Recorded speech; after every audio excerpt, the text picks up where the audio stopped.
it, rather than a big thing from New York coming and ranking us without any relevance to our context. So thanks for that. That was very good. Thank you for your comments too. And I completely agree that your commitment on China has much more certain face validity, and I suspect one would be able to find with suitable research that it did have much more of an impact on women's lives, which is what we want to get at. And I also want to say, I'm also very sceptical about these very fashionable measures of happiness, and they seem, when I talk to the people who've designed these measures, they say, oh, there's lots of research showing it's highly correlated with, for example, suicide rates and so on. The issue is, it may work well within a particular country, but the context, the international comparisons, I think are completely pointless. And so I've been looking at comparing Japan with other developed countries, and I think the Japanese just do not seem willing to use the full range of the scale in the way that some Western countries are. So you have much, so a lot more of it is to do with sort of, in fact, cultural traditions of boastfulness or lack of boastfulness, rather than about anything real in that country. So again, it's some measures may be valid for within country use, but not for cross-national comparison. And again, people don't seem to realise that. Thank you. It was very intriguing, I think, Anthony. Some parts of your paper I very much agreed with, other parts I violently disagreed. So let me begin with the bits I agreed with. I mean, the critique of the synthetic indices, I think I absolutely agree. There's huge literature on this, of course, but it doesn't prevent every year some new synthetic indicator being brought out. And when I worked in 1998 to 2000 with UNIFEM, which is the precursor body to what we now have as UN Women, and to help them bring out their big new flagship report on progress of the world's women, there were some people in the organisation who were very keen that we had to have a synthetic indicator, because look, UNDP had these synthetic indicators and we had to have one, and I had a big struggle to say, no. We want, I think what you're saying, a dashboard. We want a dashboard so we can see, okay, country might do well on A, but it doesn't do well on B, and it's halfway along on C. So at least they took that on board, and they have never produced a synthetic indicator. But I could see, so why do they? I mean, partly it's branding. A lot of organisations want it. World Economic Forum wants to show it's doing something about gender inequality, so it feels it has to have an index to brand it and get the journalists to write articles about it.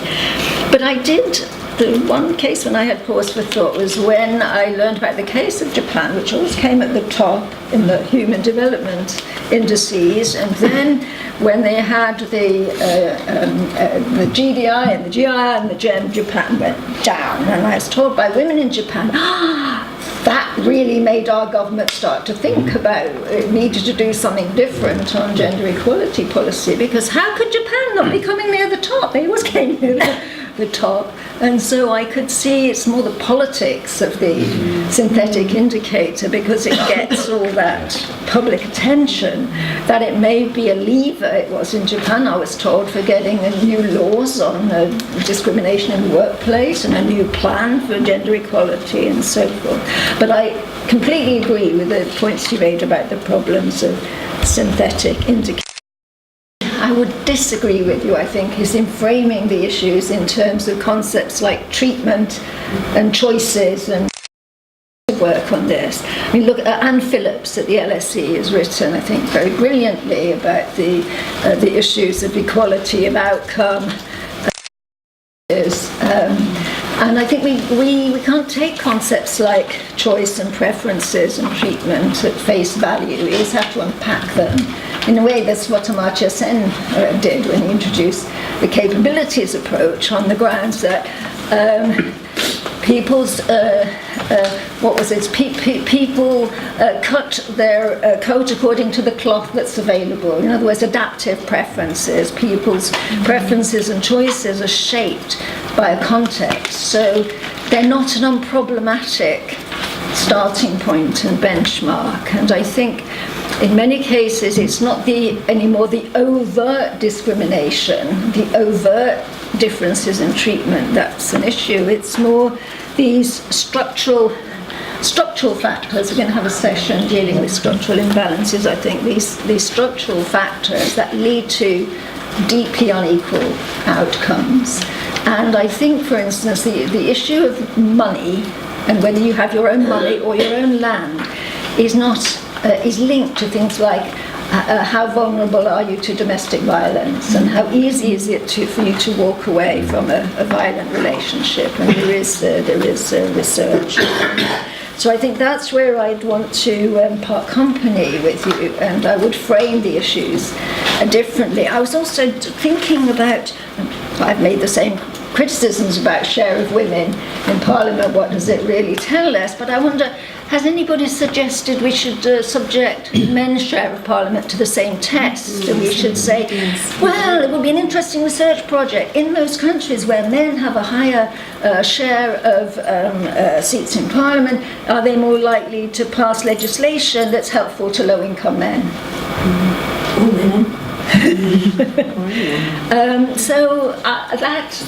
I was just let's twist some of those things around and say if we put the same point about men's share, men's income, men's labour force participation, would we come to the same conclusion or not?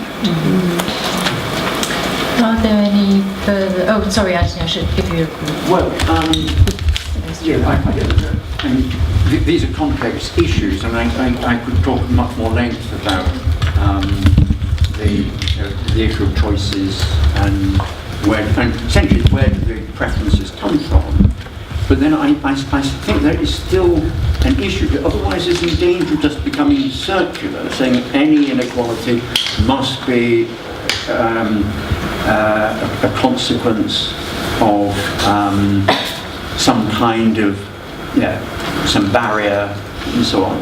And I think you weaken the notion of barriers then. So I think there is. I think it's intellectually coherent to take that view, but I think then you should look at the implications of taking that view for how you justify what you look at. Because